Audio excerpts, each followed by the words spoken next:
Hi, and welcome back to the Sandusky Flashlight. When I asked you what topics you wanted me to focus on, you came back with the following.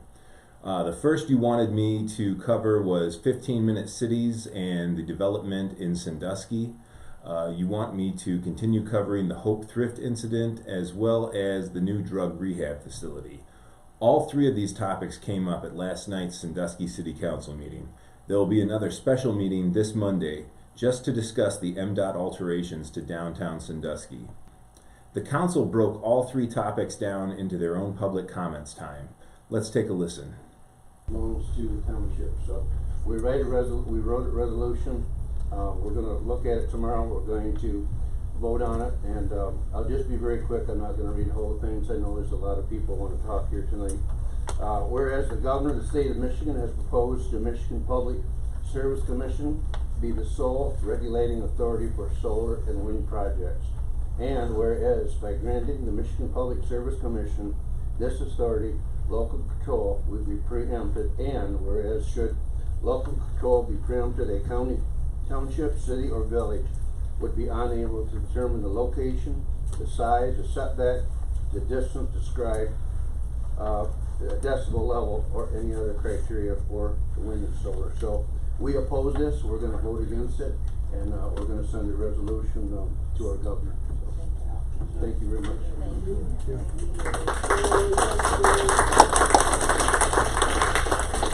Anybody have any questions for you? Okay, next.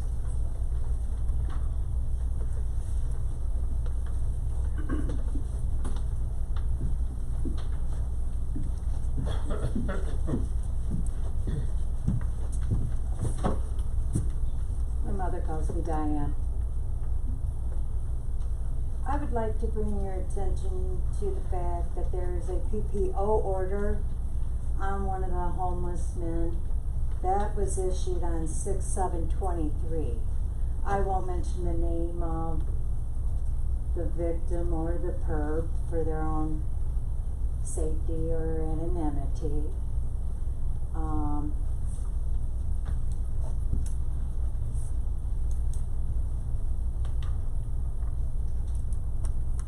And I have a copy of that. I'd like to read to you the Code of Ethics for Government Service. This applies to any person in government service should, 1, put loyalty to the highest moral principles and to country above loyalty to persons, party, or government department. 2, uphold the Constitution, laws, and legal regulations of the United States and of all governments therein, and never be a party to their evasion. 3, give a full day's labor for a full day's pay, giving to the performance of his duties his earnest effort and best thoughts. 4, seek to find and employ more efficient and economical ways of getting tasks accomplished. 5, never discriminate unfairly by the dispensing of special favors or privileges to anyone, whether for remuneration or not, and never accept for himself or his family favors or benefits under circumstances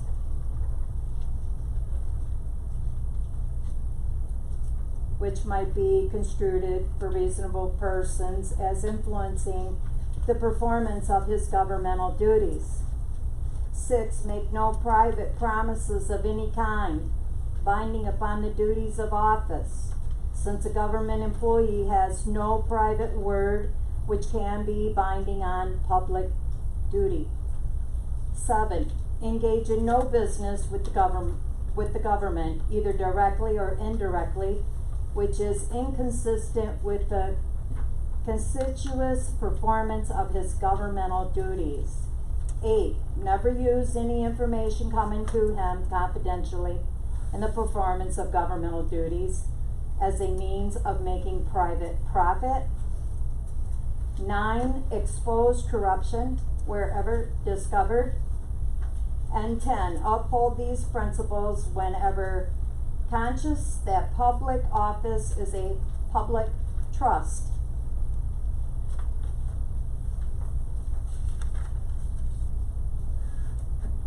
like to state there has been police incidences at the men's shelter.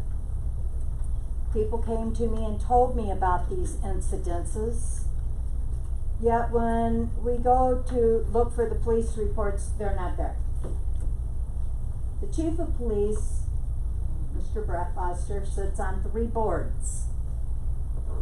St. Clair County Community Health, the Lions Club, and is the president of the House of Hope. The House of Hope sits in his territory for being chief of police. I find this as a direct conflict of interest. Not only for the House of Hope, because when there's a problem, you're not going to hear about it. I mean, he's got a golden opportunity to shield that. The Santa Ana Community Health has a direct line to the House of Hope. So, and I'm not too sure about the Lions Club, other than I just know he's not active as a member there. But the Lions Club does do a lot with our children.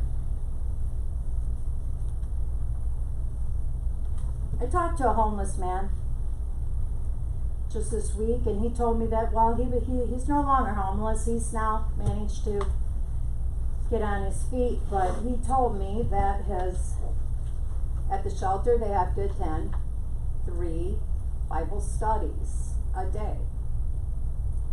Now that is a direct violation of someone's First Amendment rights.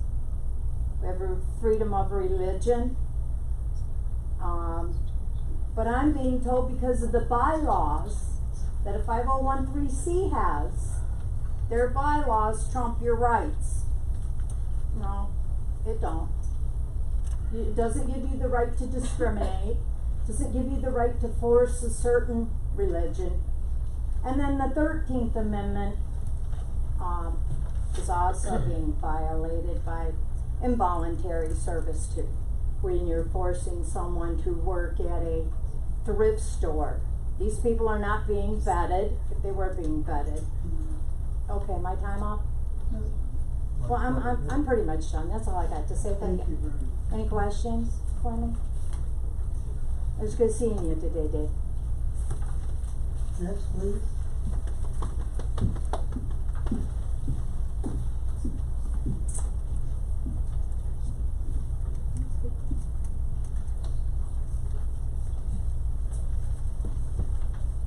My name is Ann Galloway. I am the former director of the Personal Growth Drop-In Center. I'm not a resident of Sandusky. I live in Moore Township. I am here as a county resident to tell you all that I support the House of Hope, and I support the city police, and I support the council. I worked at the drop-in center before there was a House of Hope. Do you know where these people would be without the House of Hope? Have you thought of it?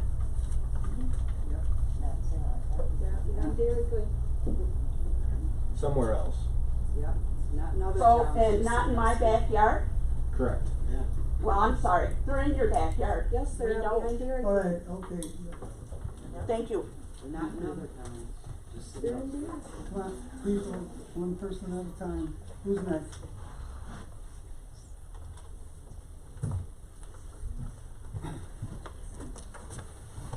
My name is Dave Lawson. My wife and I have a place called The Well, Place of Common Grounds here in 18 South Elk Street in Sandusky. I just want to speak to the rescue mission, the Michigan House of Hope. There was a statement made, I believe I saw on video, the last meeting my name was brought up, that I was opposed to or knew something. I just want to be very clear that my wife and I support and believe firmly in the cause of the Michigan House of Hope, and we are followers of Jesus Christ.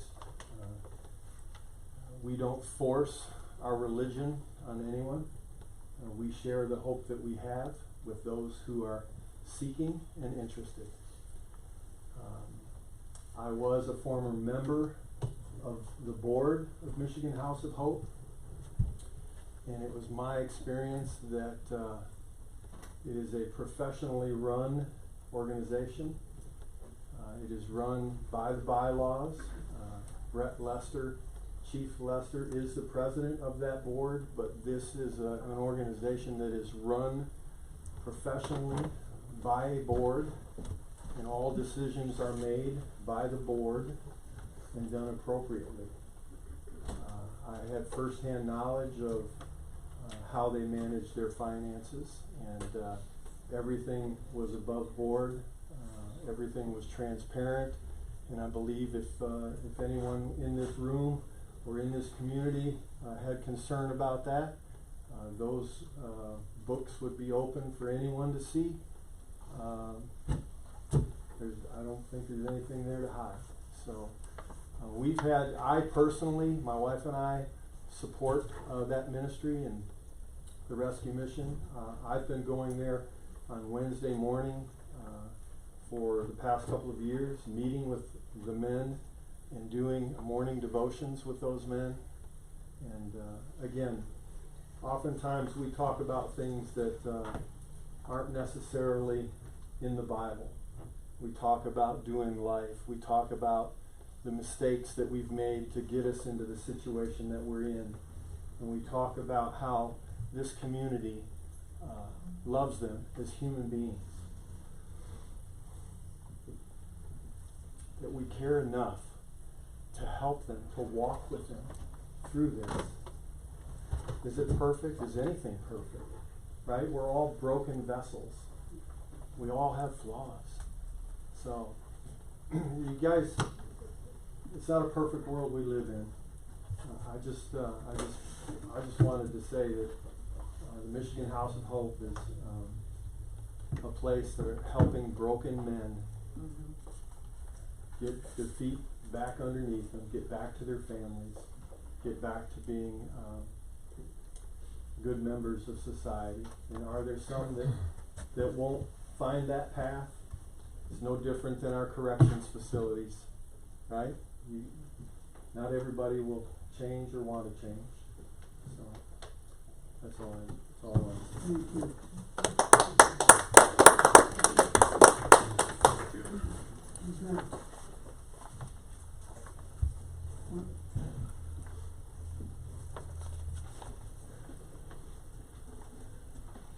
My name's Kathy Spiegel. I live in Sandusky, and I'm a social worker. I have some mixed feelings about all the events that took place with the House of Hope here recently, but when I looked at mental health, probably, I don't know, it's been 10 years ago, we had a difficult time finding placement for homeless men. We always could find placement for homeless women, but for homeless men, it was really difficult. So I do see the need. Yep. And, I live a couple blocks from there, and it doesn't bother me. I mean, I walk by there when I go for my leisurely walks. But what has bothered me throughout this is that I haven't heard what the plan is. Is there a plan to, investigate people, the residents more? What's happening at the store? Are these guys gonna still be able to go into the store? That kind of thing. And if they're having this many mental health problems, why are they at the shelter? And I know all the dynamics. I worked with people who got thrown out of AFC homes, and they had nowhere to go. And they're mentally ill. They can't do anything on their own. So we would have to find a homeless shelter overnight, or the city police. We would contact the city police here, and they would get them a place to stay at the motel. So it is a problem. And we've had weird people walking around here for years. I mean, you guys, you know, who've been here, I mean, we do. And maybe I'm one of them, I don't know, but I just, we're gonna have it. And I think it's systemic. There's a lot of drug problems in this world, there's a lot of homelessness in this world, but we have to address it. And I think as far as the inpatient drug rehab place, I didn't like how that went about, because I would have liked to have seen a picture in the paper of a ribbon cutting ceremony taking place. You know, so we all were aware that that was gonna go in there, you know, and location might be, I know that's something that everybody is concerned about as far as that place goes in the homeless shelter. So, but I'm just saying, you know, I know the guy that rides around on the three-wheeler. I think he's harmless. But people blow up things, you know, and I know the guy. He's not a molester. He's a guy that everybody picks on, and he gets pissed off and yells at them, you know, and then they think he's crazy, you know, so. He's like my brother-in-law. Yeah, you know, so I think we have to kind of open up our minds to understanding that we are going to be seeing people walking down our streets that are not like us. But it could be your brother, it could be your sister, your mom, or your dad one day. It could be you one day. You know, so we've got to keep our open minds. But I do want to, I really would like to find out what plans there are to keep us safe in the community from, you know, anything like this happening again. Thank you. Next, please.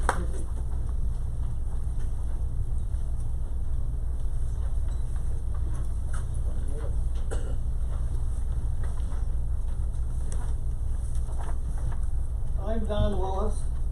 You know who I am. Okay. I graduated in '61. My best friend, Jerry Spencer, took care of the Watertown Cemetery.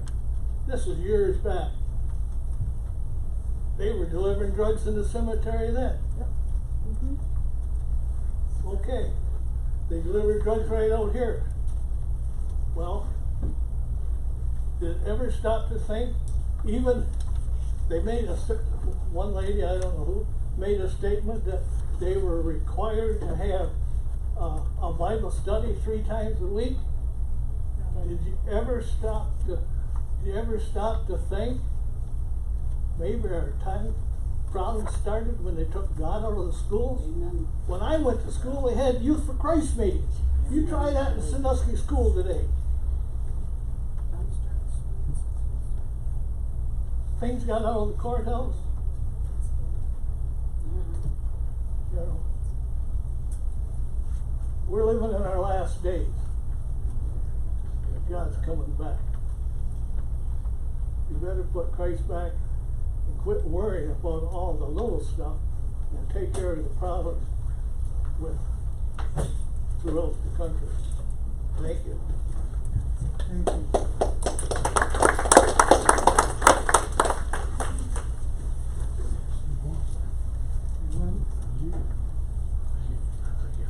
Anyone else before we move on?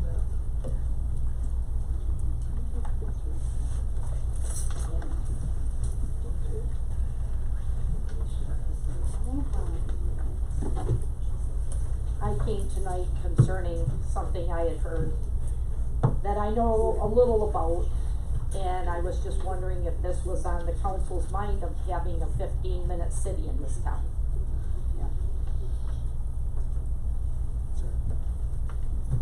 Is that on a 15-minute city? It's not good. No, Well, I don't know what it is. It's where you're more or less locked down and controlled. You can't drive up 15 minutes Yeah. outside of your area. It's control is what it You is. cannot shop. They will shut you down. I don't think any of us really knows what that is. So I don't think it's been on our mind. I know I've heard it many a times, mainly because I work at Walmart, but I mean, I got a few things on a few, like with I'm not saying it's the men that are at that home, but walking out of the store at 10 o'clock at night, I do not feel safe. I worked in Bad Axe for 8 years, never worried going to my car all the way across the parking lot. In this town, I won't even let my grandkids out here at night. I don't know what's happened to Sandusky. It's so sad. I worked at Walmart for 4 years, and it's not what it used to be. What I see come in that store, it scares the heck right out of me. And where did these people come from? And they're allowed into our community to mingle and find residents. Did they ever check on? I mean, I understand, you know, about this place for troubled men, but about the ones that aren't there, that are out on the street. There's a lot of different faces, I would say, in the last 2 years in this town, and I don't feel comfortable. I go to work and I make sure somebody's watching me when I go out to my car at night. It's like, do we not have control over anything anymore at all? This is not where I feel safe.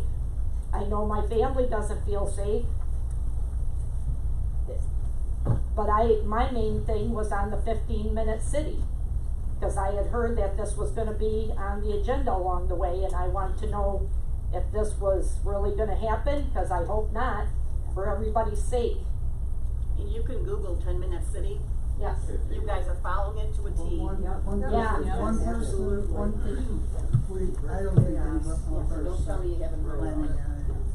on it. I had to have heard it had to come from somebody, because I don't pay attention to this stuff. I have a large family and I have a house up north that I go to. But I heard this, that really caught my eye or ear, because that is not what we want. I can't be the only one that's heard this. That's why I'm here, because it's gotta stop before it gets started. Agenda 21, look it up. United Nations, Agenda 21. Okay. Look it Thank up. you. We're not United planning, Nations, thank you. Agenda 21. Okay, That's what it is. I'm done. Thank you very much for your time.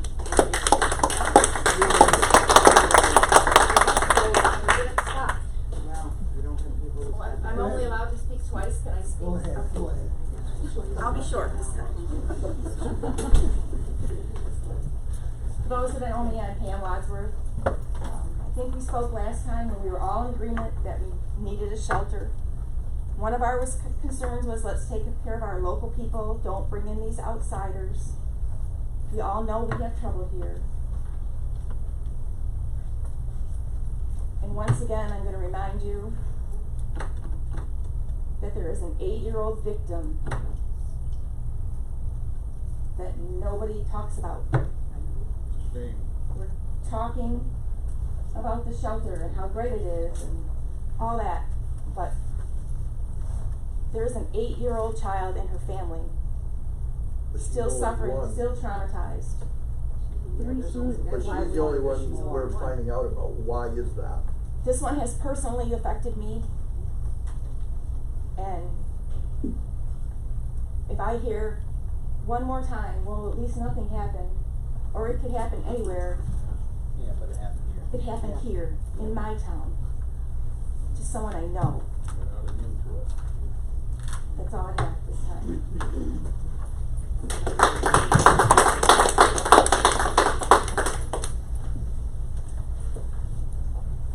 Hi, so I'm new here. I'm moved to Sandusky a year ago, and for me, it's like one of the best moves I ever made in my life. However, there are troubles here, but I came from the Metro Detroit area. I understand the concern about the homeless men. I have 9 brothers, and I have some of them who are troubled brothers. I have autistic children and grandchildren. One is a little girl who is 6 years old. Another is the gentleman that just walked out, who is 17. So my concern is also because he may be one of those later. But then there's the 6-year-old little girl who's also a twin, who lives, let me rephrase that. So I have heard that there's also gonna be another homeless shelter on Morris Street. And I hope that does not happen. Not that I don't want the people here, because I do, but I have autistic grandchildren that go to the schools, that go to this place, and they're progressing in the schools like I've never seen them do. Like, my 17-year-old grandson is so far behind, and he's only been in the school for the last month, and he's already progressed tremendously. And the 6-year-old, she was screaming to go to school last year. We had to drag her into the school. So this year, she's not being dragged into the school. She's actually walking on her own, and her twin sister is standing next to her and guiding her through the whole progress. So I understand both aspects of it, but I lean more towards the safety of the children. That is priority over any homeless man. Not that I don't have a heart for them, because I do. And I also believe that we live in the last days, and I do believe Jesus is coming back soon. And that's what I have to say. Thank you.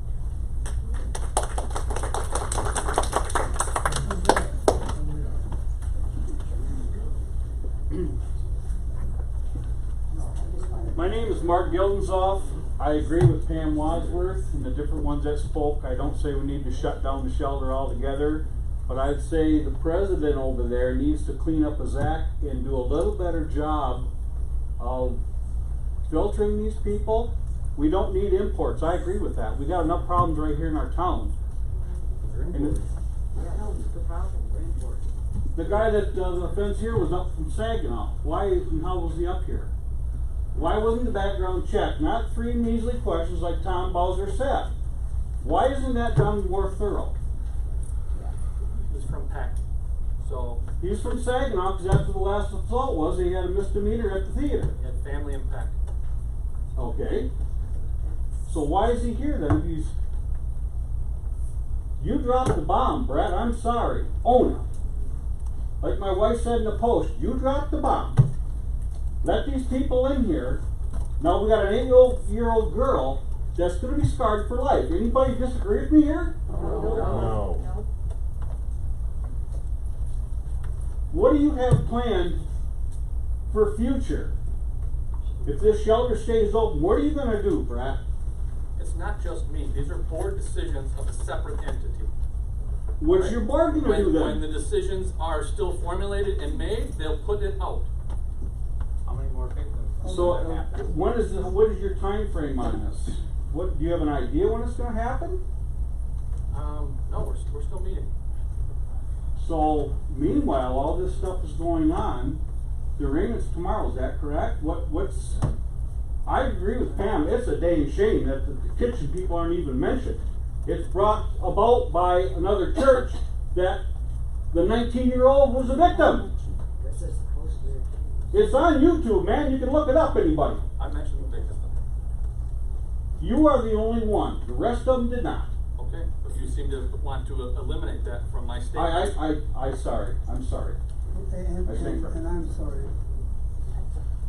We don't have any, other than our chief of police runs. Well, I just want to state. Okay, thank you very much. Well, put it out there Who's that you're next? working on it. You know, come on. It sounds like there's nothing. It was in the initial public statement, and we are working on it. We're not taking any more intakes right now. The men that are in shelter are being sheltered and are being managed and watched. Okay. That's where we're at with it. I agree. We need the place. I mean, they need to Who's go next, somewhere, please? but something's got to be done different to screening them. Can I speak again? Go ahead. Just don't beat me up. I won't. Thank you. Just listen to me, okay? All right, I will. Please, I pray that you listen to me. When that homeless shelter started, it sold to the community as it was supposed to be a homeless shelter for VA vets. That's wrong. No, that's wrong information, okay, my that could be wrong. Okay, our homeless shelter be for people that live in this community, not because I have a relative in Texas, I get to import my relative from Texas. Okay, we add, mental health, Zelmo, for instance, he would not hurt a flea. You walk around this city now, like that lady said when she's walking out of Walmart, these people are not like Zelmo. This is an accident waiting to happen, and I pray to God we don't find a dead child somewhere. And if we're so Christian and everything, we have all these facilities, these organizations and churches that's praising up this. Why don't they open in their congregation or each take one of these people to their homes? I have taken them. Well, we have a whole shelter for, how many can you take? We didn't have it back then. Okay. But I'm saying, we have all these pastors and all these groups that wanting to support these men. Open up your home. I am a Christian. But God said now is the time to stand for what's right and is wrong. And that little girl, that kitchen girl for one, and this woman that came up to us when we were protesting Saturday that showed us our PPO order that was 20-some years old, that was abducted. And then when she was going to work, she leaves at work at 5:30 in the morning, a guy from the homeless shelter came out and said, help me, help me. She goes, what's the matter? He was just beat up by members in the homeless shelter. And that homeless man approached us. Well, I'm out there on the streets. These people are coming to us. We're not lying. And I'm asking you to please stop this nonsense and please take a vote today to put a hold on this MDOT thing. Because like I said, it's going out for bid in 2 weeks. I think the community's got a lot more we need to discuss before those plans go any further. Thank you. Anyone else?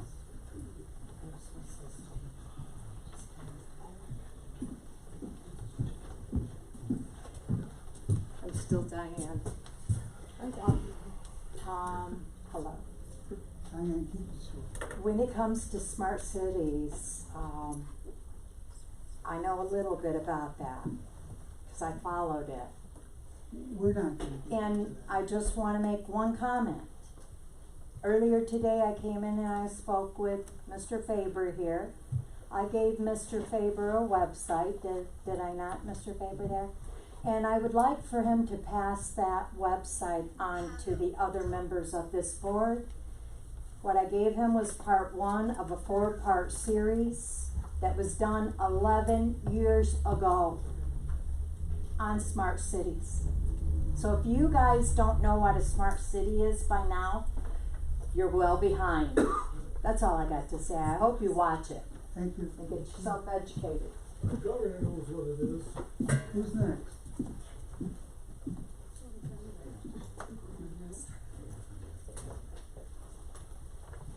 It's gonna be time to move on. Nobody else? Okay. Now, one.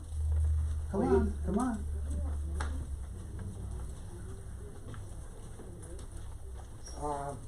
My name is Don. I called up here a week ago Friday and talked to, I don't know who I talked to, but she connected me with Mr. Favor's phone there. I left a message. I don't live in Sandusky, but I got, a shop here. And I'd like to see what kind of crap he's got, coming into the city. I've heard bump outs, growing grass and taking out lanes. Sounds like a nightmare. And I'm just kind of curious, because, it's open for public inspection. Go see the plans, because I'm curious, I'd like to know what the hell you're doing. That's it. Thanks for emphasizing that. Linda.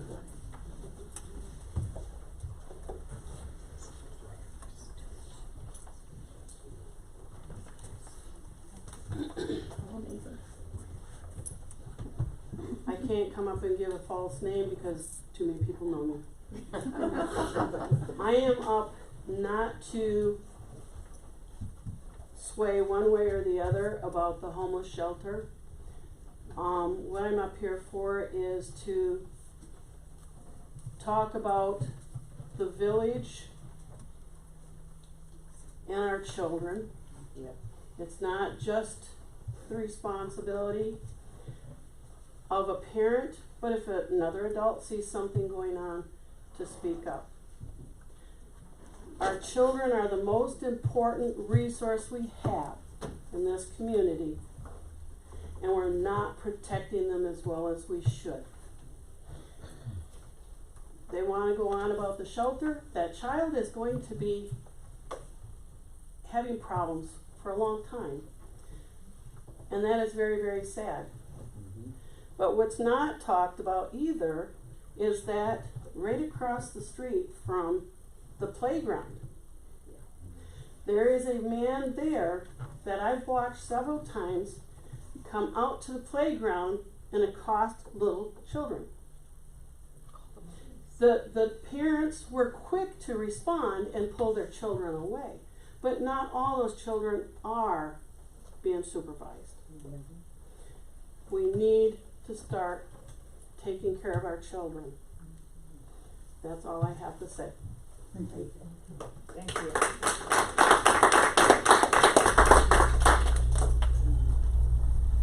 Anyone else?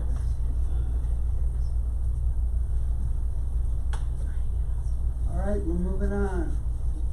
Additions, corrections, deletions to the agenda. We're going to add new business E, parking and road changes.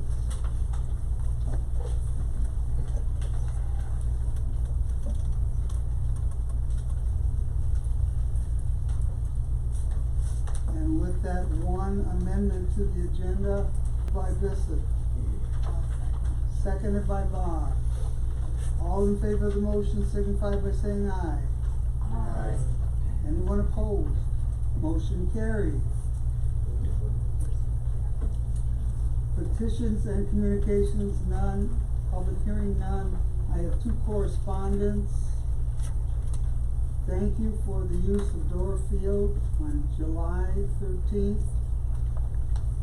The Human Development Commission Caregivers Picnic is held there. It was a huge success, and the space and the splash pad accommodated everyone. We greatly appreciate this. Kim Renero, Caregiver Advocate, Human Development Corporation Committee.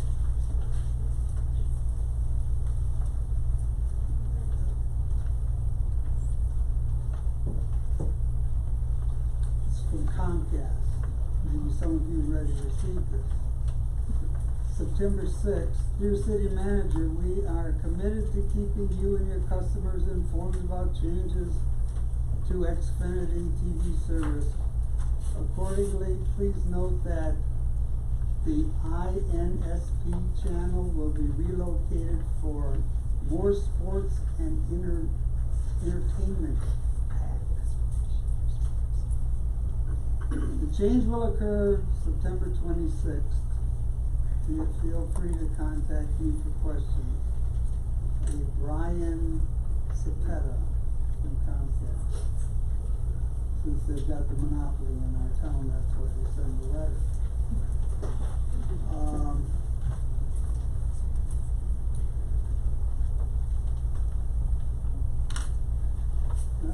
Communications from the mayor. We will not have the special workshop next Monday. Hey. Committee reports. Nort, do you have anything? Airborne next Wednesday. Airport committee next This Wednesday? week, next week. Next week, Wednesday. Sandy? Jenny? Fire Association meeting tomorrow at 5:30. The fire hall. Okey-dokey. Fire meeting tomorrow at 5:30 at the fire hall. Tim? Nothing else. Okay. David, city manager report. Just a couple things, to, let council know, so the new census, data has taken effect in rural development. And our median household income, greatly increased in the last census, so we went from roughly 29,000, median household income, to 47,000. That difference will change our eligibility for, if you remember when we talked about the budget, is the rural development grant for a police vehicle. So that will change our grant from 75 to 35. But if we apply October 1st, we'll still be eligible at the 75% range. So just to let you guys know, that will be going out at the end of the month for the vehicle. It doesn't mean that it's guaranteed, but you will see other things in the future. I got notice that Michigan, or MMRMA, which is our insurance company, we did receive our refunds. One refund being $14,000 and the other one being $5,000. And these are rebates from our actual premium paid due to a loss calculation of the total member group. I met with the state today about the salt barn construction, and they'll be getting us the contract to change out the salt barn and their participation for that building at our DPW. I met last week, as you know, I was in Muskegon last week with the aeronautics for our airport, and we finalized the documents for the runway terminal, or the taxiway apron that would be bid later this winter with the 2024 construction, fall construction, and that would be out of our bill funding and our entitlement dollars from aeronautics. And then lastly, I have is the cemetery board met this week, looked over the vendor for the columbarium, which you guys approved, was at the cemetery, and we looked at the actual unit itself, and the location, and it laid out for the columbarium for placement of urns at the cemetery. And as you guys know, we do have the first one purchased, was purchased by a donor for our cemetery. And then we'll be looking to do the cement work this fall, and the addition of the columbarium in early spring. So we'll be looking. They also recommended the price schedule. You have that on your next agenda for the columbarium. The price schedule and fees for the cemetery for the next 10 years. Anybody got any questions for Dave? What was the change in median income? 29,000 to 47,000. I don't know where that is. What? It's just not real at all. Sounds super inaccurate.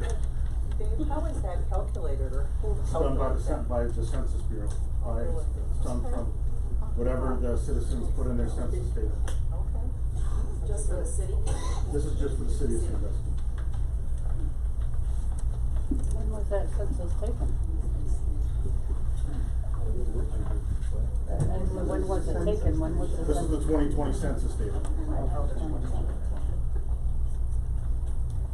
Okay, let's move on. Unfinished business, we don't have any. New business, Mr. Yulfe.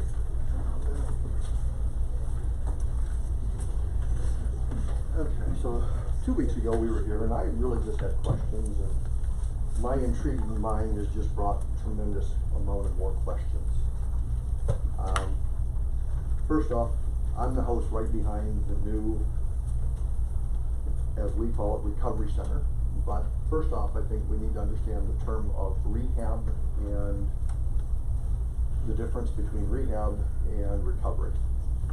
There's several articles out there. I don't know that this board even knows the difference.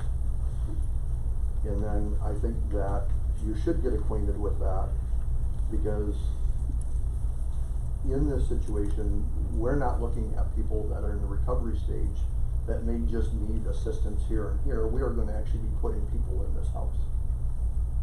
I have an autistic granddaughter, and I have a daughter that doesn't even want her coming to my house in fear that she could never defend herself if one of these people decide to take action against their moral beliefs.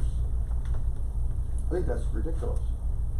But what's more ridiculous is that this book, this is your zoning, I was not even aware that we had that going in there based on a few things. First off, this property sat idle for 2 years for sale. My understanding, according to our zoning, we should have reverted that property back to residential, just like this wonderful orange map shows from the city planning. Why did that not occur? That was one of my questions last week, or 2 weeks ago. When I talked to Joshua, the manager of the place, he said, I don't have to. Interesting. Of 365 days, according to this book, is supposed to help us revert that back to what it's supposed to be. How did our planning commission not do their due diligence? There's been no inspections of the property. I was up to the courthouse today, no inspections of the property. The house was listed as a 6-bed, now it's gonna be a 9-bed. About 250 square foot per person. That's only 2,000, that takes you to 2,250. So I got a lot of questions.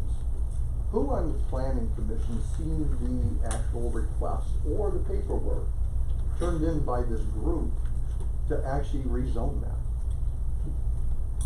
Can anybody tell me who did that from the planning commission?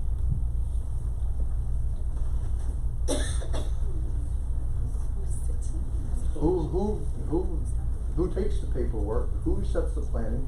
Who goes by the minutes? Who goes by the instructions? Who goes by all the things that are in this book?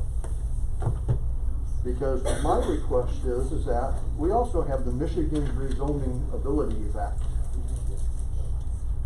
It's pretty coincidental that almost says verbatim what our stuff says in our book. Our zoning ordinance group from Sandusky.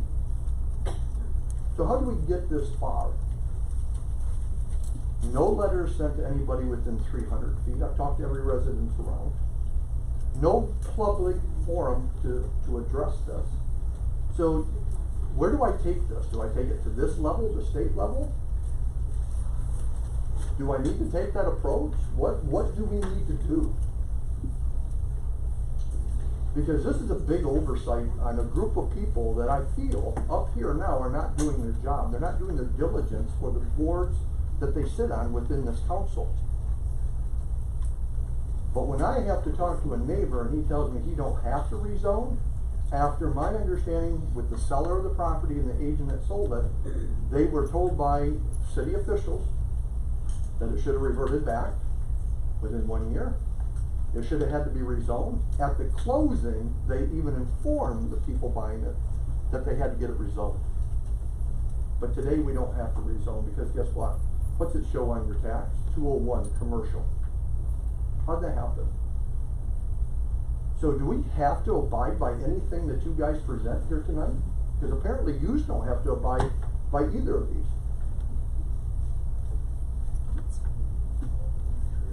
So on that property there, they have not submitted any application for use of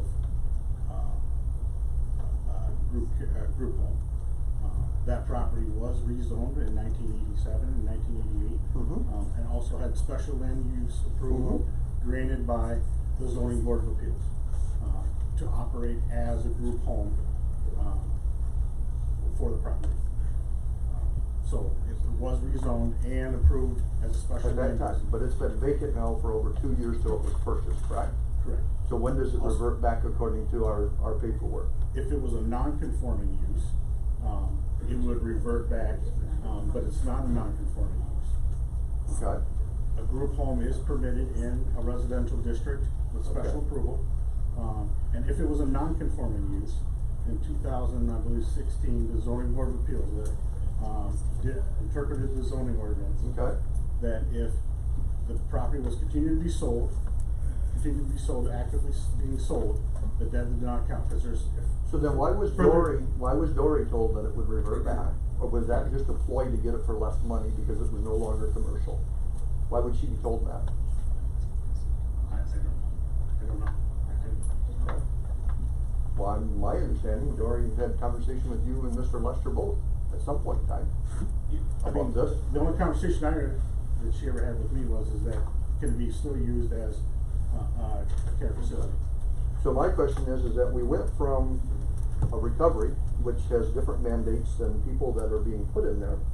So what is the plans for these people to have the right amount of people and the security in that facility? So they never put anything towards planning. I wanted them to find out first off, is there gonna be fencing there? I've had to put security cameras up. I've had to do all these things to protect my property. But this group just looks like they're gonna walk in tomorrow, because a week ago Thursday, they turned around and had the ability to have all these wonderful cars there to show them how great this is going to be. Well, I'm not finding it very great. And I'm going to do whatever it's going to take, whether it's according to your special zoning or this or that, to have this reviewed. And if it has to go back to the Attorney General's to have her opinion on it, that's maybe what we're gonna have to do here. But I am not gonna put up with this committee sitting here and acting, and this council acting like we need to do this. If we are so worried about making income for this community by federal and state money to help because we're going to get this and that for the people in need, explain that to us. We get $0. That's fine, but what's driving this then? We got a police force, because police was one of the things I thought, that is growing here. What has our population done in this town? It's increased. By what, 200? 100, yeah, 100. Okay. 70 So how many calls now go out to residents versus non-residents that are either in our shelters or in our streets or whatever? Where's our budget being used for the police? We're growing. Sheriff's Department losing people, we're growing people. So if the crime has gotten to that point where we're going through that many more calls and is using more of our budget, help me understand all this, because it's not equating anymore. Our police department hasn't grown. Well, aren't we up to 3 or 4 people? Didn't we just hire a new young man? 7 years ago, there was the chief of police and 2 other employees, I believe, correct? Since I've been here 12 years, we've had 4 full-time officers, a chief. Okay, well then I misspoke. And then the only thing we've added is a school paid, Okay, so I guess that's what I'm concerned about. Maybe I'm naive to some of this, but believe me, I'm not going to be naive no more. And I don't think a lot of people are. What we're worried about right now is we've got a board that is inefficient for today's times. And it's time that we get back in. I'm one of those people that stood back and thought we had people in place that were gonna do a job for us. I think I've been fooled. And I think a lot of us feel that way. So I think some of us are gonna start standing up a little bit more, and we're gonna watch these issues. I'm definitely gonna be watching the house behind. We're definitely going to have to look at some of the issues that I think maybe we need better, let's say, government control, because I don't believe our Attorney General will feel this is necessarily the best thing for our community either, but maybe she will. We're going down a path of government wanting to do more for us. I understand that. But I'm going to tell you what, this government board that I stand in front of today, I'm not sure we know where we're at anymore. So for my time right now, tonight, that's all I had to say, because I want to know about our police. If it's growing and we're having that many more issues, we're not taking care of our children, we're not going to have people up at the water park taking showers, we're not going to have people in the Dairy Queen that's going to use the water, the internet, and drive away business, then what is the plan? That's the new business I want to talk about, because there are no plans. We're going to hear about, we got to take it under advisement, we got to do this. Well, my gosh, I'm telling you what, if it's only because we're under a mental health crisis, then we're never going to win this battle. Yeah. The mental health crisis cannot control this group. When are we going to realize that? I believe in Christ myself. And like I told you the last time, I'm gonna go to the ground just like everybody else. But you wanna know what? I don't think any of us are gonna have a legacy, because you know what? This town is hurting. So no legacy is gonna work for any one of us. So why don't we make some changes? Thank you for my time.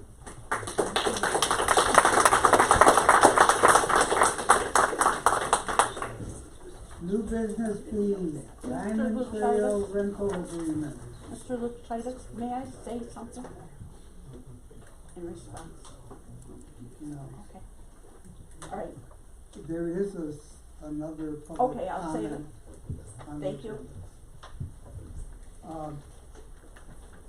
New business B, Diamond Trail rental agreement, Tubbs Brothers employee appreciation lunch, September 24th.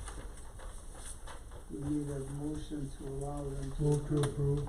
Moved by Tran, I'll second it. seconded by Bishop. All in favor of the motion signify by saying aye. Aye. Anyone opposed? New business C, set 2023 trick or treat hours. Halloween's on Tuesday.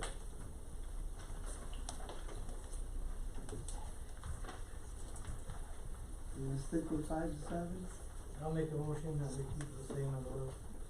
Moved by Mitchell, Support.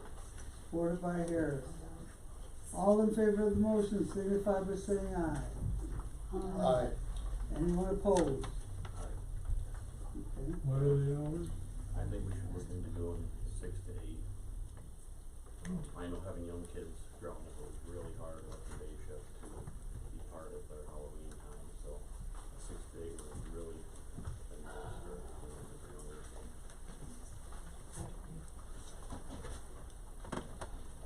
What are the hours? 5 to 7 was the motion.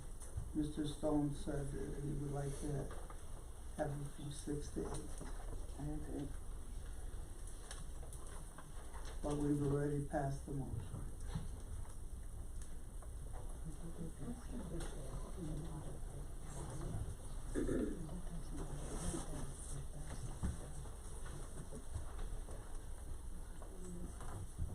New business D, 2023 capital improvement bond series 2 resolution.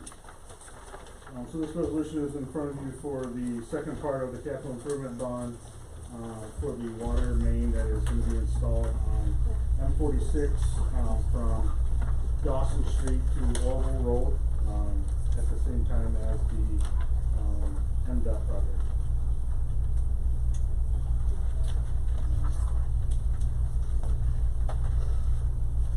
Now this goes along with the grant that we got. Correct, yes. This will be for our portion, and to pay for the engineering of the project.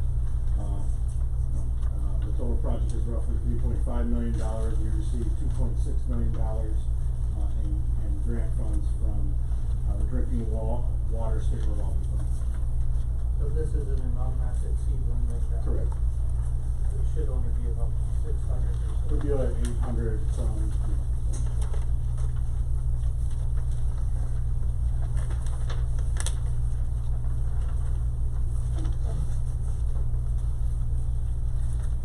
I'll move that we authorize the resolution for the capital improvement bond. Moved by Mitchell. Supported by Stone. Any other comments? Questions? Roll call vote, please. Stone. Tram. Yes. Harris. Yes. Visit. Yes. Mitchell. Yes. Barr. Yes. New business E, parking and road changes. I was gonna say good afternoon, but it's good evening now. First of all, I wanna say thanks for putting this on your agenda. We think this is extremely important, and hopefully you guys do too. And by being on the agenda, we can get this documented and hopefully move forward with some of the things that we would like to see happen downtown. As I mentioned last time, I really wanted to have a meeting. Hopefully, Mr. Mary will change your mind and still have that meeting next Monday. We haven't been contacted since we were at the last meeting, We weren't ready for it. you know, and, since then, the business owners downtown, we've met twice and, talked about things to kind of figure out what we can do to help the process. As far as the houses, Lynette and I took a walk here, I think it's a couple days after, being here. Walked around the houses, the White House, something needs to be done with it, there's a lot of trash around it. It's not a pretty sight, it's empty, and, it needs to go away. If you walk around to the dance studio, it's not much better. Lynette had to watch where she was walking because dogs had made quite a few deposits up in front of the place. And I'll just leave it at that. But we really need to get something done. And back in 2019, you guys bought this, stating that was one of the important things that you wanted to do was the southwest or southeast corner was to create more parking, and so things would be better downtown. And it was also stated in there that, actually in an article that Eric wrote, that this would be about a 2-year project to make this happen. Well, that was 2019, it's 4 years ago. And that the funds from the rent that was collected from these places would be put into a special account to help pay for this, take care of it. Not sure where that funds are at. You know, was there an account set up? I don't know. I have no idea. Just from what I'm being told, that there's anywhere from $10,000 to $12,000 a year that's coming in from rent. That number, I don't know positively either. That's just kind of numbers I've been gathering. Okay, so where's this money, and can we get these tore down? As we said, we don't care if it's gravel for a while. We don't care. We need parking back there, and it's got to happen. You guys, we're tearing 46 out next year. What's happening the following year? That's supposedly on the plans. 19 goes. That's gonna hurt. Tracy coming in, brand new business. Like I said last time, I feel sorry for her. She's gonna try to get her feet in the ground, and she's gonna get her rug pulled out from under her. I really hate to see that. And I think we need to focus on being downtown and what's going on, and get things taken care of. We'll do whatever we can. We've had some great conversations, but somebody's got to help us out here. Lynette made the statement that Dave said that there was parking spots down against the dance studio. There's what, 10 or 12 or something, I think? 14. You know, 14? 14, Okay. I think I was told. We walked there. Can we kind of imagine where they might be? We're not sure. Okay. There's signs across the side of that building that says Morse Street Plaza parking only or something. And right now it just looks like an alley to drive through. You really couldn't tell if it was, you know. So I think we just need to take care of some things. Us as business owners, we're trying to figure out how to survive next year. What can we do? How can we get people to our businesses? I mean, when this gets tore up, we're on a dead end street. How many people drive down a dead end street? Nobody. Yeah. Okay, so between Tracy and I, we've talked already. We've talked several times. We're going to be good neighbors, and we got to make something happen. We got to figure out what we're going to do. So I really hope that you guys would take and get some consideration to see what, get this stuff down. Let's get taken. We're going to keep sitting and waiting another 2 weeks, another 2 weeks. Pretty soon the snow's going to fly. The project's going to come, and nothing's going to happen. Okay. I'm not here to yell at anybody. I'm not here for that. I just want us to work together and make this happen. And hopefully, Mr. Mayor, you'll change your mind on having that meeting next week. And let's go ahead and do it. Let's sit down and talk. Sit around the table and have a conversation. We're all adults. Let's make it happen and make something good for this city. Okay? That's all I have for now. Thanks.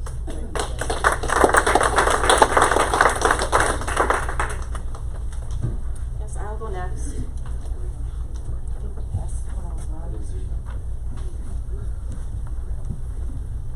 I also want to state, we're not here to fight with you. We're here to work with you. I've been part of those meetings where we've met with the businesses 2 times since the last council meeting. We think we've come up with some great ideas, and I want to read a couple correspondence I've received to you. You have one in front of you, and the one I have not opened yet. And I'm hoping Lori will change your mind, but I can see it. Okay. I'll read it out loud so the rest of you can hear the letter. It's from the Stoutenberg family. It's in regards to the street projects in Sandusky. First, the front of the county courthouse parking lot M46.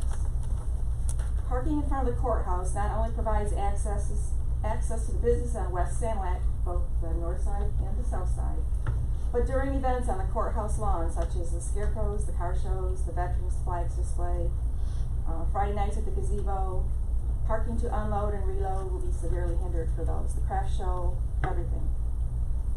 Parking in the courthouse is already limited and usually full, not to mention quite a few ways to walk for other people or disabled individuals. Volunteers should not have to be expected to have the additional truck across the parking lot to set up for these events. And our volunteers will lose interest. This is a lot to ask of those people. The street already provides parking solutions for these events. The State Historical Prevention Office will work with us to move the curb over to allow parking if necessary. Also, our county commissioners are concerned and will help us so not to hold up the project. Second, and this is something we've talked about at a couple of our meetings, is the Lincoln Street. Making a one-way is a huge mistake. It will funnel much more traffic to the next intersection south, which is a much more dangerous corner to navigate a left-hand turn or go straight through. All of you know what I'm talking about, the corner by Ace Hardware. You look once, you look twice, you close your eyes and you go. You have no one, you gotta go. Right? Right. Who hasn't done that? Okay. Sorry.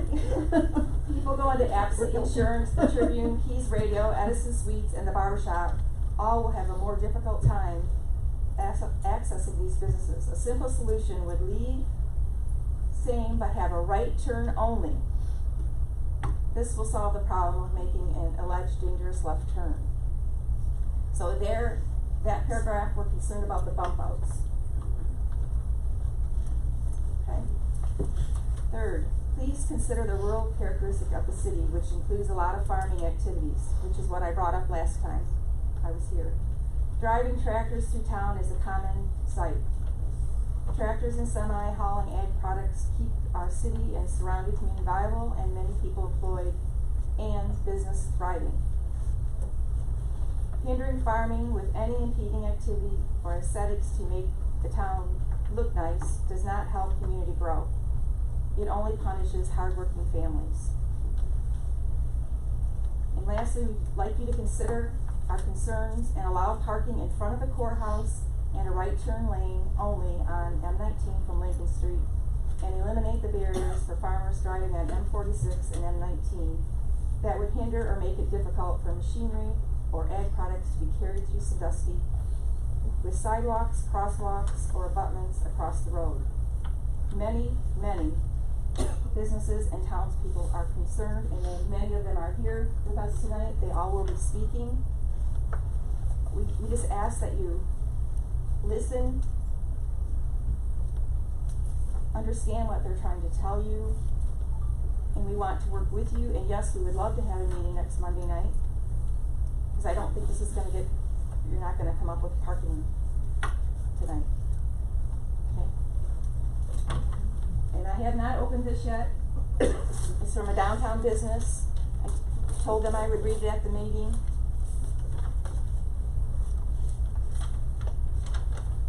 Oh, it's a short one. This letter is from Jim and Lori Quant from Keys Radio, one of our many long-standing businesses downtown. As you see by the turnout the other night, she's referring to the last council meeting. Correct me if I'm wrong, Lori. People are not happy with the changes coming for our town. Our town. We have a wonderful, friendly, hard-working town, and we all support each other. We do. We all need each other. Right. It is hard enough to keep everything working smoothly with Walmart, online shopping, eBay, etc., without our own city officials working against us. This is going to ruin our town, and we need to say no. We need parking for festivities and such. We don't want a ghost town. We want to keep our families living here and be able to support them as we have always done. Shame on you, all of you, for what you are doing, especially you council members for allowing this to continue. You were elected to help our communities, not just spend money. From a very concerned member of the community and local business owner. Thank you. You know, even as everyone that has talked here tonight, they just sit there. They have nothing to say. They're not lying, their lips aren't moving. That's true. They just sit there. They have conversation about Halloween hours, but they just sit there. Thank you. So, you guys know what to do next.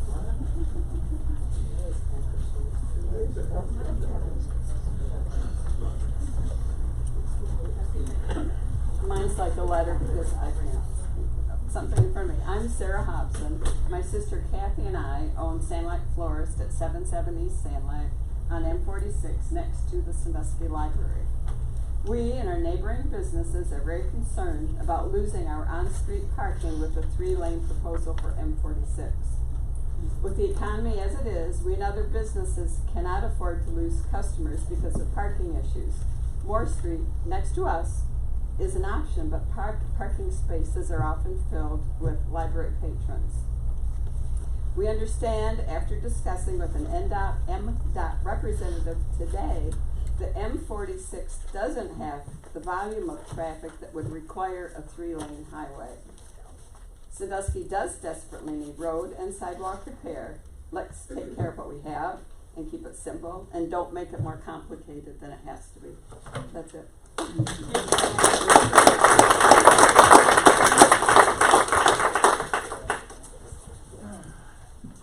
Hi, I'm Lynette from LP Insurance again. After the last meeting that we talked about the 2-hour parking back in the Lexington lot, Dave Faber did come talk to me in regards to some things. He suggested graveling the lot on the side of the Vickers building could be done quickly, maybe even before construction, and that there was those 14 spots by the dance studio. But when Todd and I looked at that, blacktop's in really bad repair, and like Todd said, the signs are up there saying it's only parking for that building. We talked about, you know, trying to get a city parking something, but we need to do something there. Another thing I'd like to bring up is security back there.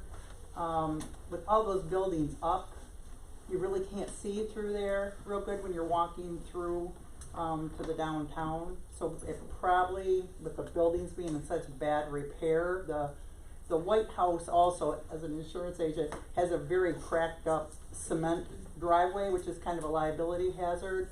And the blacktop is in really poor shape there by the dance studio. And all the debris and stuff, it probably would be in our best interest if, you know, you guys can get it in your budget to get all of that out of there, because it also would be more secure for people to park there and walk through, even if it's a gravel lot. It'll help all of us businesses through the construction phase. And then Dave and I talked about 2-hour parking. Originally, you guys were gonna do the 2 lanes on the south end, or excuse me, the north end of the lot, all in 2-hour parking. But I said all of us businesses use that, like I talked to you guys last, you know, meeting.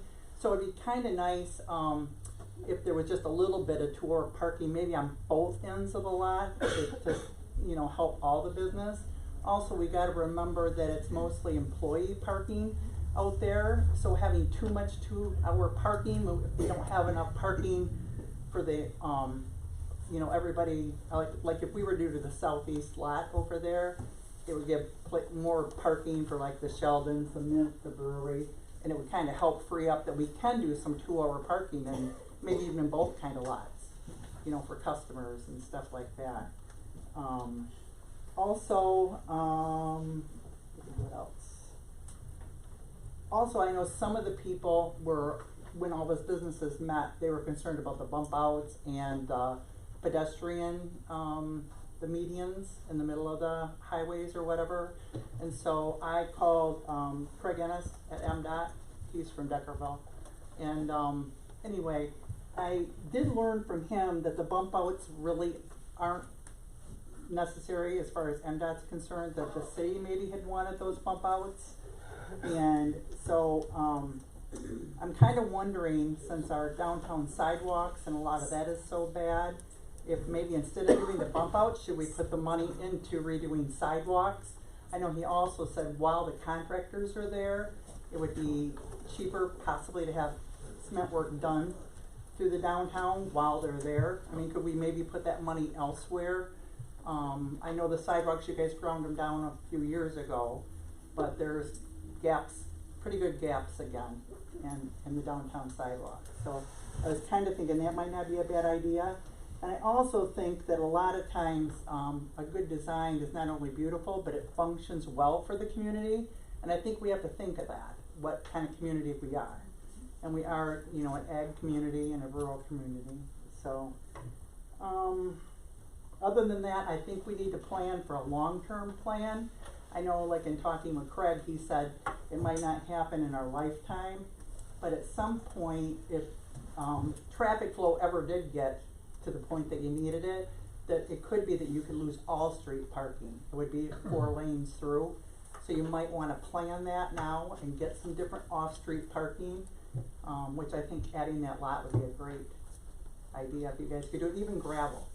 And I think opening it up for more security and getting all the buildings out would be better, because there is a lot of people that hang out back in that alley, and we don't want more problems. So, but I appreciate, you know, listening to us tonight, and we'll gladly meet with you guys, you know, next week on more of the particulars. But this way you guys have a good idea where we're coming from, and so I think it was good to, you know, get that out tonight while we're all prepared. Would you have all the owners of that lot at that meeting? All the business owners you're talking? Behind Todd's brewery. You're talking about the business owners that abut that? That behind it, in the alley. Yeah, I don't know I all had a the map owners. here, I don't know The who has it young now. lady that has All the the- dance studio is definitely interested. She couldn't come this evening. Okay, yep, there is a new dance studio going in there. I know Dennis Yeah, she Reed wants is that there. too. Yeah, but Yeah. okay. We probably could. I have had it rumored to me that Dennis Reed would be willing to work with the city about, I know we talked about you didn't want to walk through there like not trespass on somebody's to get through. And I think he might be open to that, you know. I walked back there last week. Yeah. As a matter of fact, Central Dispatch said there was a character walking around in the alley with all the police signs. Oh my gosh. Well, to be honest, there's always a lot that hang back there. I waited for Todd to walk through there, because I'm not walking through there alone. But anyway. And then I had to laugh, and there's so many different owners. Right. But we own, I understand that you guys had the foresight to buy that property for a parking lot, and we own that property. I think the only one that he was concerned about was Dennis Reed's lot, trespassing, walking through there to get to the downtown. I think as far as all the business owners owning part of that alley back there, I think most of them would be willing to. We would be willing to contact them. Yeah, I mean, we can have them there, if that's what you want. In fact, we got Strowski sitting back here, right here, from the karate studio. So, and they would be one of the ones that own part of that alley. Thank you for listening.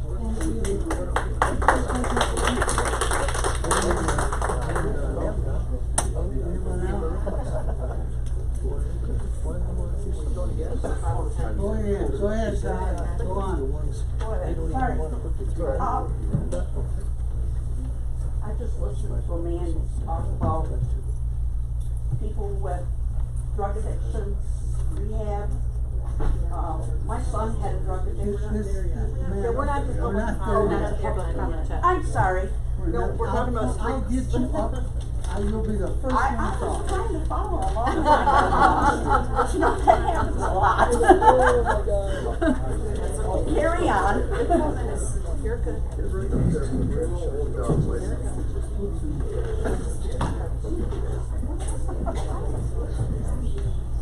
Hi there. A lot of you know me. I'm Pamela. I work at Fun Cellular, and I've worked there for 18 years.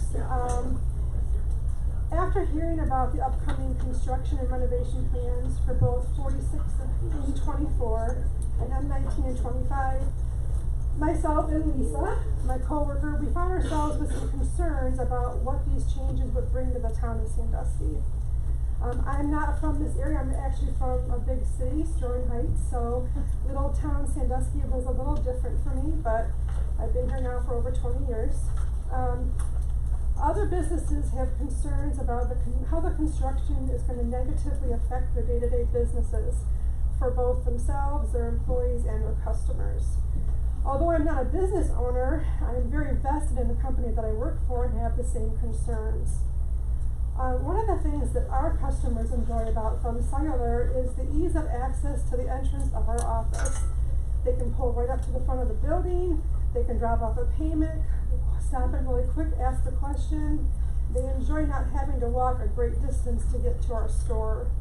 Parking is convenient and it's pretty ample at this time. And I'm just wondering, with the changes to come, I wonder if this is always going to be the case or not.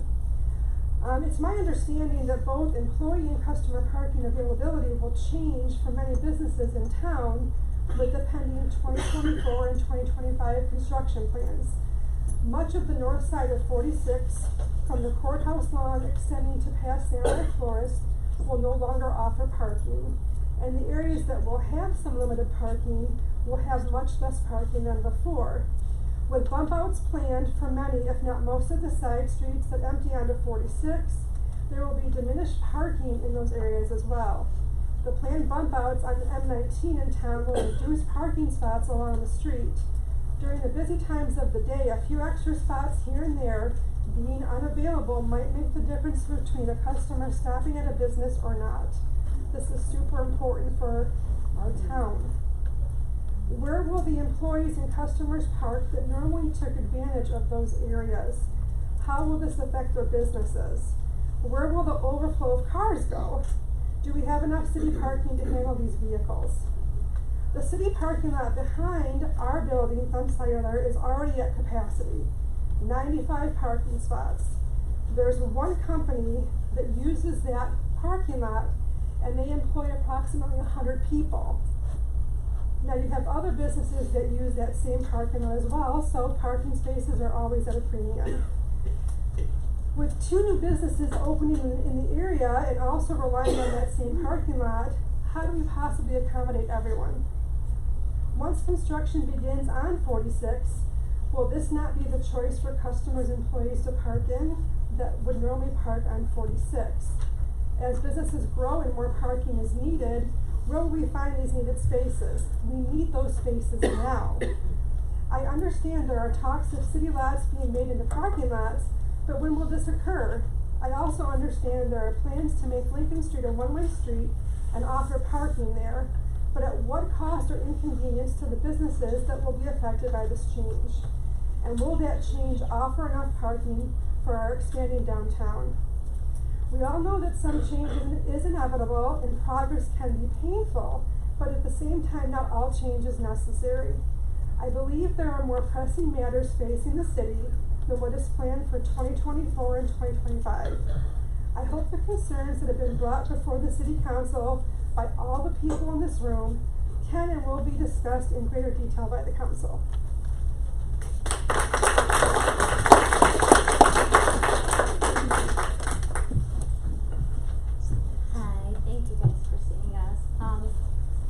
Talk about the bump outs and my concern for them when we redo the roads. We have them in Marlette right now, and they have been hit by snow plows multiple times. They're now already looking crappy. That's my biggest concern about them. And then about the parking, I am still concerned about needing 2-hour parking where we can also put everybody, but can we also have possibly some sort of signs to let people know where parking would be then, if we can work something out, possibly, hopefully. That's all I have. Thank you. Do you have some directional signs? Yes. Yeah, just to say parking. Yeah.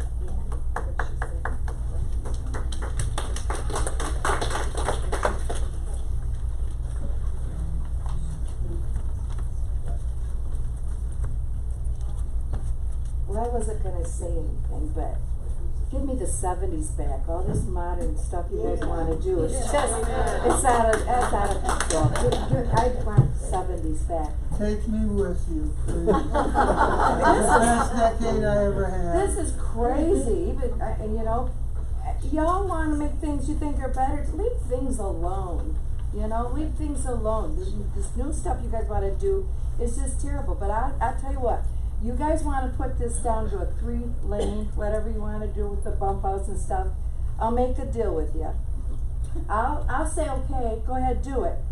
On the condition, you let me put up a bunch of orange cones, and I'll let you get behind my 53-foot semi that I've driven for 23 years, and let me see you get around those corners. Yes. I drive all over the United States of America, and I'm telling you, there's some pit spots with those stupid streets like that.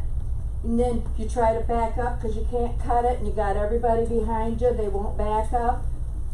You want those? I'll go for it, but you come and let me set up the street with cones, and let me see you get around them.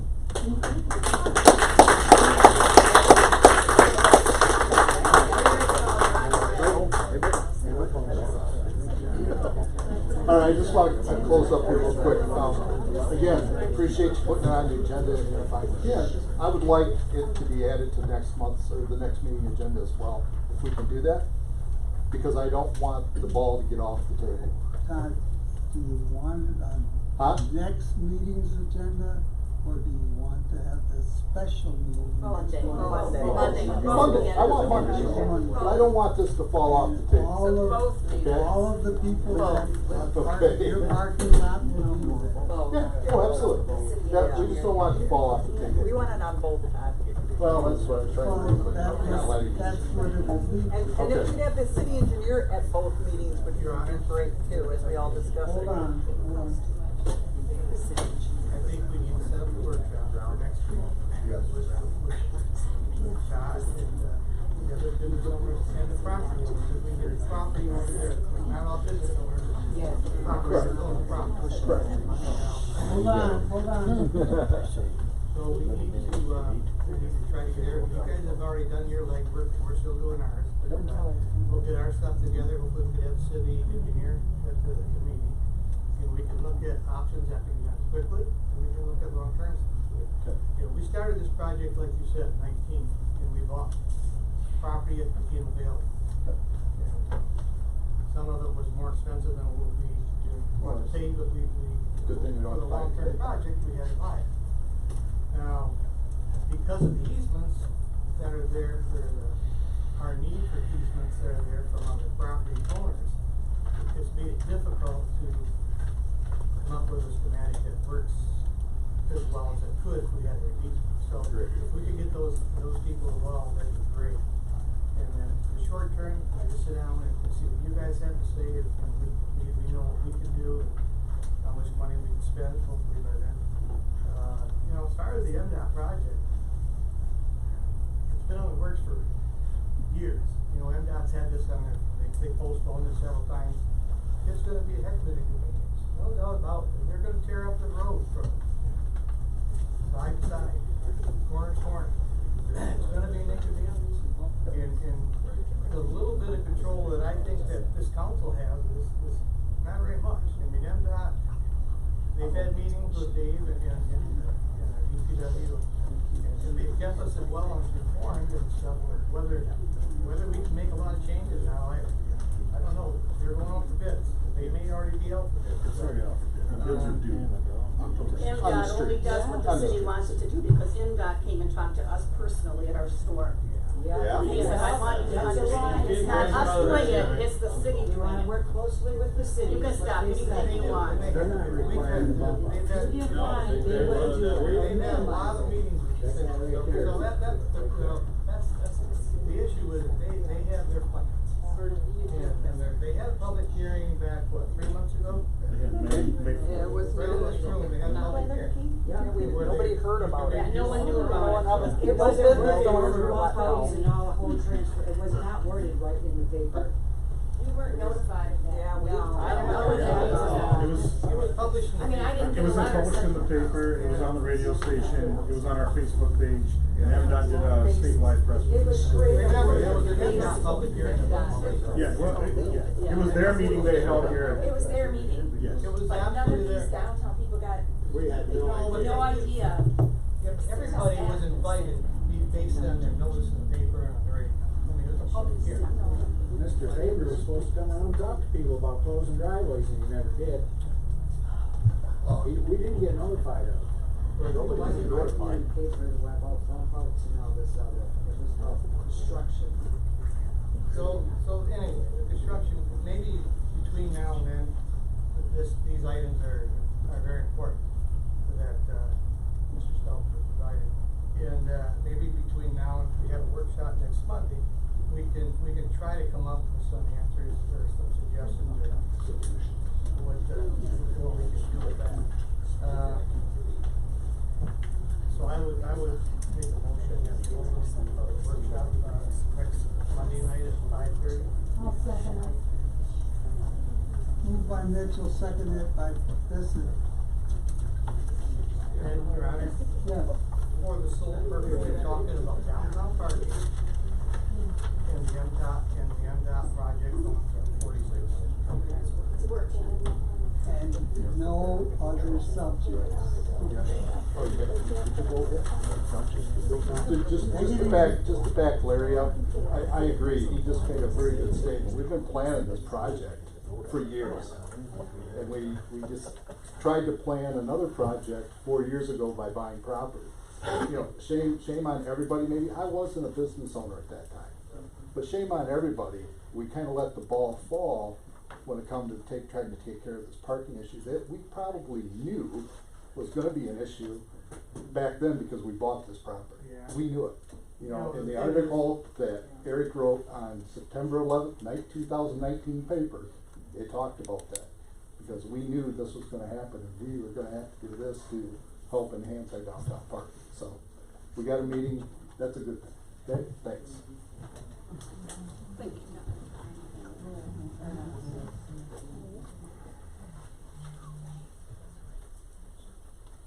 Okay, we have a motion.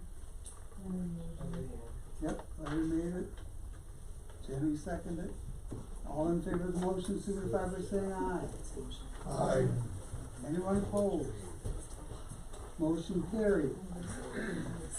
It's your turn. Anyways, back where I was. I have had a son who was a drug addict. He's not violent. He's a drug addict. It's not his fault. I have a brother-in-law who's drunk. That is his fault. But he's not criminal other than being a The drunk. guy that took that drink took it, right? The guy that took the drug took it, correct? Who made those choices? They made the choices. So why But- did, so how do I know that? She's speaking right now. But, Thank you. but, it's, addiction is something that takes over you. You could take a drink and nothing would happen to you. I could take a drink and because my father was an alcoholic, I could very well become an alcoholic. It's not something you have control over. I'm sorry. You're not. You're not hearing me. Oh, you're not. But I don't think that people should be afraid of the residents of the rehab, recovery, whatever. That is needed. Otherwise, people who are in recovery, they don't have any support. People in rehab have to go far out. I believe my son went to Muskegon or some out of the way place. You didn't see him for a long time. These places are needed around here. There are more and more kids getting addicted to drugs for whatever reason.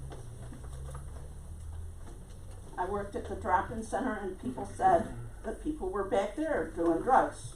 Maybe, I don't know, I can't, it's hard enough to do my job 40 hours a week, let alone the other 160 hours a week or whatever it is. I just don't feel that people should be afraid of them and that these places are needed. And I support them. And I also support the farmers and the business owners because, I don't know, I live in rural Moore Township. Let me tell you, I depend on the farmers to provide my living. I live next door to 4,000 cows. I get dusted by semis when I walk. That's why I come to the Diamond Trail. I depend on the downtown businesses to provide things such as cell phone services, Radio Shack, and other things. So I support them. Thank you for your time. Thank you. And yeah, I'm a bit of a rebel. Any other public comment?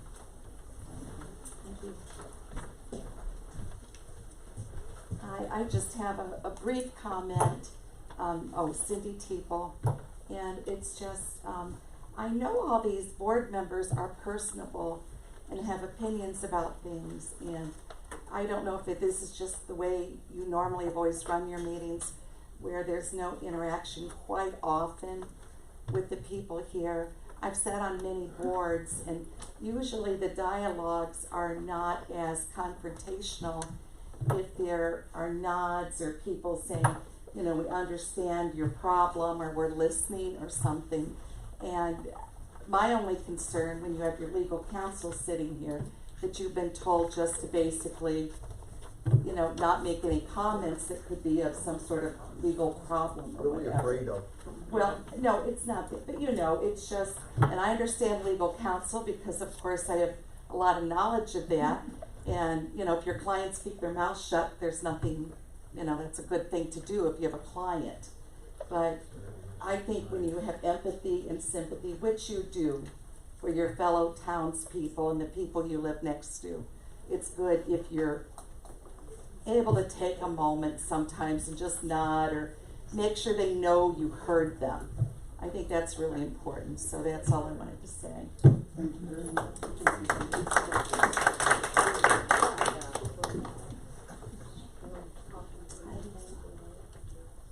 Good evening, everybody. My name is Lisa Leach. I firstly want to address to you guys that I believe that the homeless shelter that is here, I believe in helping homeless people. I was one of those once in my life, so I know what it's like to be unfortunate and need help. And I was thankful for the help when I got it. Though I do not feel that this homeless shelter, when the citizens asked for it not to be built by an apartment complex, by a high school, and then you build a children's playground in front of it, that doesn't make us feel very safe to take our kids there. We don't feel very safe in town at all. Matter of fact, we feel like the jailees and the prisoners are taking over our town, and we're not heard at all. We feel like objects here. And we're the one that's giving our hard-earned money to you guys, and you're telling us every time that there's an election or something going on, you're going to use it for this and that, and you don't do it ever. You do it your way. You don't ask us how we feel or what we want. You don't take that into consideration. Matter of fact, last election day I came up here 3 times trying to vote, and each time I came up here to vote to put my personal independent view out there, I was sent back home to get something else. And finally, I just said, Lord, you know what my heart and my mind feels. You'll get it done, because that's one person that I do trust to get stuff done. But I feel that the shelter should be moved. Secondly, I don't feel that Tom Bauer should be in control of it when he was picked up, coming out of jail, and then being paid to take care of it, when Lance, my son, was there just a month ago and had his money of what he had left to get on his feet and get stable because he was homeless, took him from him, and he gladly went up and worked at this homeless shelter out of the goodness of his heart, and then was going to work, and then was being made to give his paycheck over to Tom, and then was kicked out because, oh, we're going to move in a whole new bunch so we can take their money too. No, a homeless shelter, if you're going to have a homeless shelter, is helping somebody and taking care of them and helping them get on their feet so they can get to the next step of process of their life. Thirdly, I want to know when Stop the Bull is going to be put into action. Because ever since it came out in 2014 and 2015, there's not been a damn thing that's been done about it. Our kids are getting harassed in school, they're getting entitled, they're getting made to feel very uncomfortable, whether it's their hair, their skin, their clothes, whatever. Everybody's equal. But kids are getting uncomfortable to go to school nowadays because they don't feel comfortable with going to school anymore. So I'd like to know when that's going to be put into action. And fourthly, this one's for my mom. She passed away in 2010. And in 2013, or 14, sorry, I'll correct myself, my dad finally gave me my inheritance after renting it to a bunch of people because he was upset that my mom didn't leave it to him. Well, that's a whole different story and I'm not going to get into it. But I can direct you guys with it because you guys put me in a hardship. My dad came up to this municipal building when he finally gave it to me and paid the $5,000 water bill that was needed to be paid so that it didn't roll over onto taxes the following year. My dad ended up passing away before taxes came out, and guess what rolled over onto him? The water bill that he paid. I was my dad's power of attorney and my brother was his successor. He took the receipts and I had nothing to prove myself. I went for the next 3 years trying to do justice for my mom for the last thing that she had to speak about before she went into a coma and died of cancer. And I feel that my mom and what she did for this community, the 18 years that she worked for it at Walmart, was taken away from her for the one thing that she wanted to make sure was okay. I ended up having that put in foreclosure. I went up to the treasurer's building. Mrs. Trudy helped me. Judge Ross helped me. They forgave every penny they could. And they looked at me with handing me hardship papers saying to me, we can't forgive nothing else because it's the municipal building that's got to forgive it. Well, guess what? The municipal building didn't forgive something they knew that they had already been paid. So guess what this young lady did? I went and appraised my mom's house, and I went and got the money for that, which the gentleman gave me a little over than what it was worth because he saw the situation that I was in. And I brought it right up here and paid you people the money that my dad had already paid the previous year. So that way, that house didn't get taken the way it did because of the fact I am a family person. I believe in family roots, just like what your flags say out here in town, to make it a better today for tomorrow and yesterday. I don't see how you're making it better today for a better tomorrow or yesterday for anybody. And these city bumps going through here, all that's going to do is make more chaos. It's going to cause accidents. Like that lady said, you try to bring a semi through there and successfully do it, it's not going to happen. I'm a walker in this town, and I've almost been hit multiple times because people are too much on their cell phone. Maybe that's another thing that needs to be directed, is safety. You know, when you're not driving, put your cell phone down. There's so many things that we've been told that are supposed to have been happening and in effect, and they're not. And this, what is it, smart city or whatever, where you're going to be able to control us more. How much more do you want to control us? You control us already. When are we going to have the say? When are you going to do for us people what you tell us you're going to do? And mostly make it a safer town and not a criminal town, because this is what is being made, is a criminal town. And I don't feel safe walking. I live a block away from that shelter, and I have a 5-year-old granddaughter that I won't even let go outside and play no more, because I don't feel safe in doing it. This town needs to be cleaned up, and it needs to be cleaned up for the people that pay you your money. That's all I have to say.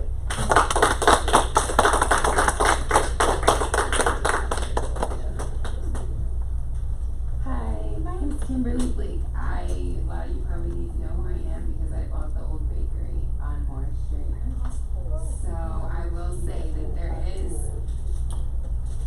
drama in the I don't know what you want to call it, that my backyard, really. I have, my mom came up, I have twins that are, and thank goodness, I just moved up from Metro Detroit, they were in the house, but there was a couple outside fighting, and I almost called the cops, but I didn't because of where I'm from, you mind your business in Detroit, that's what you do. But it was my children, this couple was fighting so badly and arguing so badly and saying vulgar words that we don't use down there. So for this, it was just, it's not just this couple, it was just, there's people there all the time. And yes, I do see police around there, but I don't see it enough, I would say. Like, yeah, I've lived there 2 months, and this would probably be the biggest incident that I've had there. But it would make my children feel that they can't be outside, they can't play, because there's people in our backyard making such a scene, and they were on drugs. And I'm from that neighborhood. I just moved up from that neighborhood. So for me, it was like, hey, I'm home. You know, like, and that's not okay because that's why I moved up here. I moved up here to get my children out of that, to get my children away from Detroit, to get my children out of that scenario. And I feel like, yes, I've succeeded, but in the same aspect, because I'm downtown, I'm right there with it. So I do need that safety for my children. I don't want my daughters in a high risk situation, and I feel like right now they are. Please also call. Okay? I will. Next time I will. Yeah. But like, really, really important. I was more worried about getting my children out of the situation than picking up the phone call and, you know, and making that call. But it wasn't, and again, where I'm from, you make that phone call, they don't come for like a half hour. So by the time you guys get there, it's done, they're gone. So I don't know. But now I know, and I will make that call. But it is a problem, and they are correct when they say that that area needs more security. Thank you. I want to add to that her children, her one daughter's autistic, and so for her to have that safety and that net around that little girl is important to us. We don't want to be the next victim. We just don't want that. She's very high risk. She has to be watched at all costs, at all times. That's why I want that house torn down. I don't want that house there. It smells like mold, and it needs to be a parking lot, and that stuff needs to go away. That's my opinion. Yeah, I can stop. You can smell mold from it sometimes. Yes, you can. Anyone else?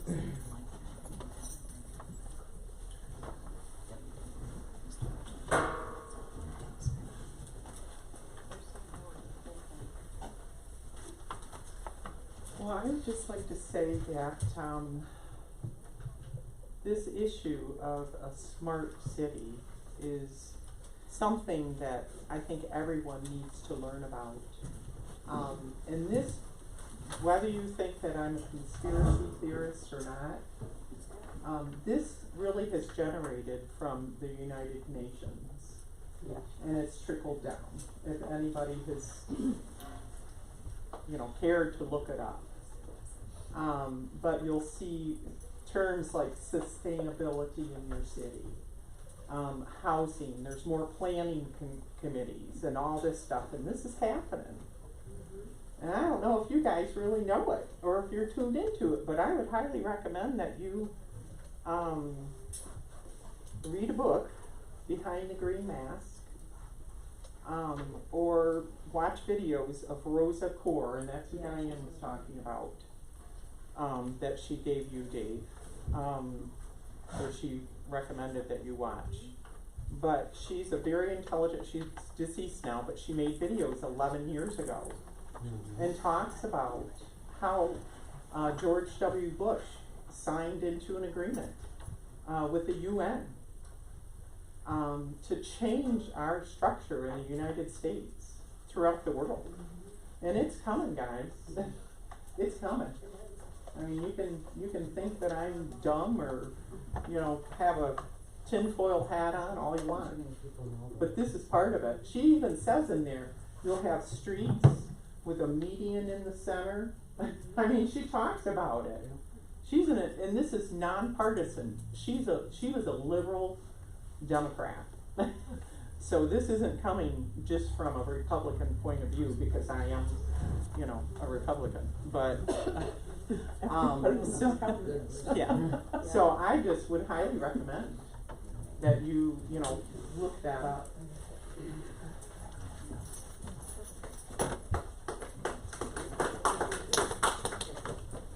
Anyone else? Okay, council announcements. Yeah, I do. Well, as a person that does do a ton of walking around this town, I'm sure every one of you has probably seen me walk around this town. In fact, in the last 3 years, I've put on 3,500 miles walking around this town. Do I feel unsafe? No, I don't feel unsafe about it. I walk by these homeless people. The only time I really get scared is when somebody's pet bull comes running out at me that they don't have tied up in their yard. Sort of gives me kind of a funny feeling. So, somebody made a comment at our last meeting about homeless people living in the woods behind Dairy Queen.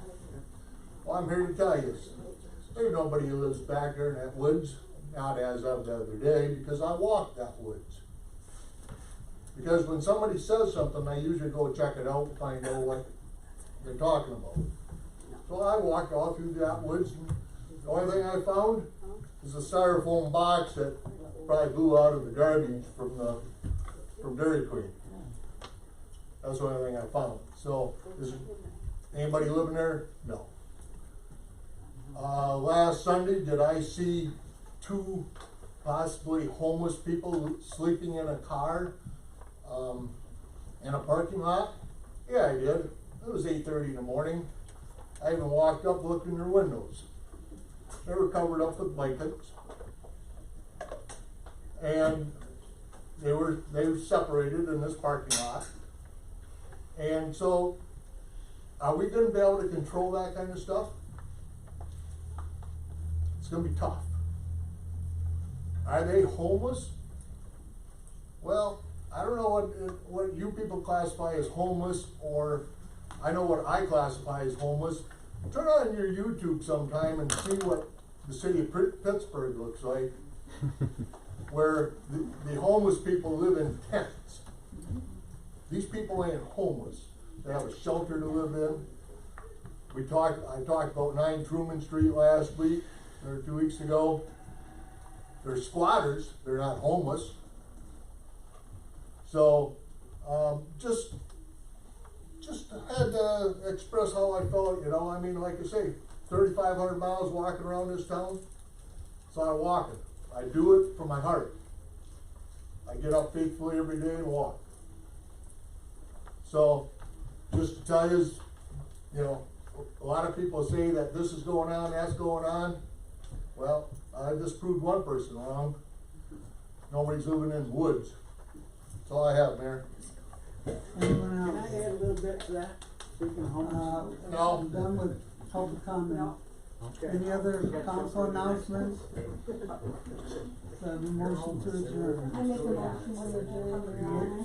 Moved by Bishop, seconded by Bob. All in favor of the motion, signify by saying aye. Aye. Anyone opposed? Motion carried.